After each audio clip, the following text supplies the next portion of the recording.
अब बात भोपाल से एक अहम खबर की। नगर निगम फायर सेफ्टी को लेकर पूरी तरह से एक्शन मोड में है और हाल के कोचिंग हादसों के बाद निगम ने कोचिंग संचालक, हाई राइज भवन मालिकों को सुरक्षा मानकों का सख्ती से पालन करने के दिशा निर्देश दिए हैं। जिन संस्थानों में फायर सेफ्टी संबंधी खामियां मिली हैं, उन्हें बाकायदा 15 दिन का समय दिया गया है। इसके बाद नियमों का पालन नहीं होने पर कोचिंग सेंटर सील या फिर बंद कर दिए जाएंगे।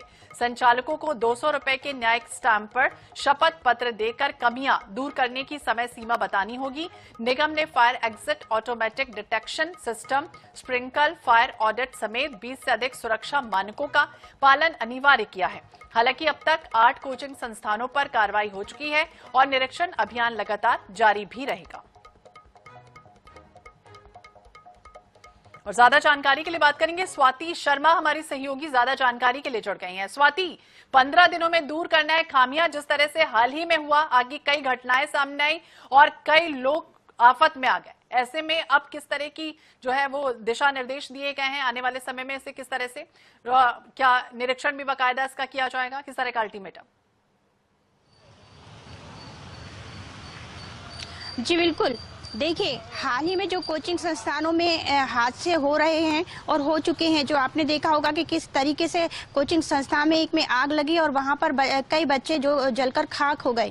इसके अलावा आपने ये भी देखा होगा कि किस तरीके से वो खिड़कियों से कूद रहे थे और अपनी जान बचा रहे थे, लेकिन कुछ जान बचा पाए, कुछ नहीं बचा पाए। ये बहुत दर्दनाक था और इसी को लेकर सिर्फ पूरे देश में ही नहीं, हमारे मध्य प्रदेश की राजधानी भोपाल में भी जो है नगर निगम एक्शन मोड में है। और उन्होंने कल नगर निगम ने मीटिंग की, जो हाई राइज जो बिल्डिंग है इनके मालिकों के साथ, कोचिंग संस्थानों के जो मालिक हैं उनके साथ, और उनसे साफ कहा कि बच्चों के साथ इस तरह की कोई भी खिलवाड़ नहीं चलेगा। 200 रुपए के स्टाम्प पर आप ये लिख कर दीजिए कि आपके जो संस्था है उसमें कौन कौन सी खामियां हैं और कौन कौन सी खामियां नहीं है। इसके बाद इंजीनियर को भेजा जाएगा, इंजीनियर से बाकायदा इसकी जांच की जाएगी कि ये जो स्टाम्प दिया है, इस स्टाम्प से ये खामियां मिल रही हैं कि नहीं मिल रही। यदि ये खामियां पाई जाती हैं या नहीं पाई जाती हैं, तो इसके बाद यदि खामी पाई जाती है तो पूरी तरीके से ये कोचिंग संस्थान है उनको बंद कर दिया जाएगा।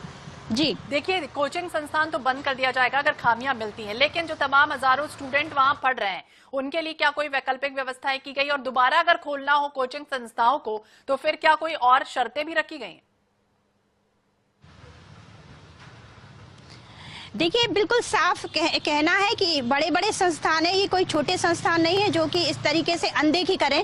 आज से 8 दिन पहले नगर निगम ने इन लोगों को नोटिस दिया था और नोटिस में ये कहा गया था कि आप 5 से 8 दिन में इन खामियों को दूर कर लो, लेकिन इन लोगों ने ये अनदेखा किया। डबल से जब नगर निगम ने जांच की तो पता चला कि ये खामियां जस की तस हैं। इसलिए एक्शन मोड में आया नगर निगम और इसीलिए इतनी बड़ी बैठक बुलानी पड़ी और फिर उनको बाकायदा कहा कि यदि इस बार भी यदि आप यदि इस तरह का अनदेखी करेंगे बच्चों के साथ तो फिर आपको बख्शा नहीं जाएगा। इसके अलावा उन्होंने जो है 20 जो है सुरक्षा मानकों दिशा निर्देश है। स्वाति, ये भी जरूर बताइए कि देखिए भोपाल में तो ये सब हो ही रहा है, लेकिन आने वाले समय में प्रदेश में भी जो कोचिंग संस्थान है उन पर भी इस तरह से एक्शन लेने की तैयारी?